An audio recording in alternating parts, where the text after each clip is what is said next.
শীত আসলেই চারদিকে মেলার উৎসব শুরু হয়ে যায়। হ্যালো এভরিওয়ান, কেমন আছো সবাই?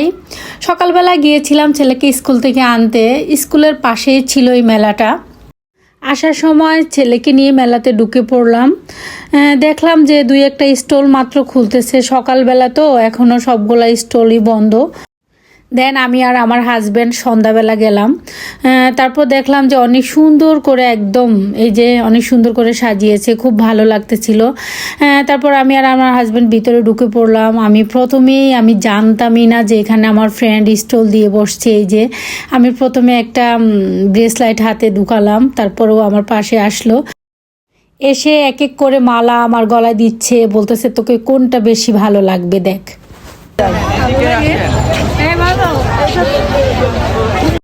আমি আমার হাজব্যান্ডকে জিজ্ঞাসা করলাম ভালো লাগে কিনা। তারপর ও আর আমি অনেকক্ষণ সেলফি উঠালাম, মজা করলাম। এই ছিল ওর সম্পূর্ণ স্টলের লুক। অর্নামেন্টসগুলো এত ভালো, একদম গ্যারান্টেড করা, র্যান্ডম ইউজ করার পর এগুলোর কালার নষ্ট হয় না। তো এই যে আমি অনেকক্ষণ ঘোরাঘুরি করার পরে এই ছিল মেলার সম্পূর্ণ লুক। অনেক মজা করলাম। সবাই ভালো থেকো, বাই।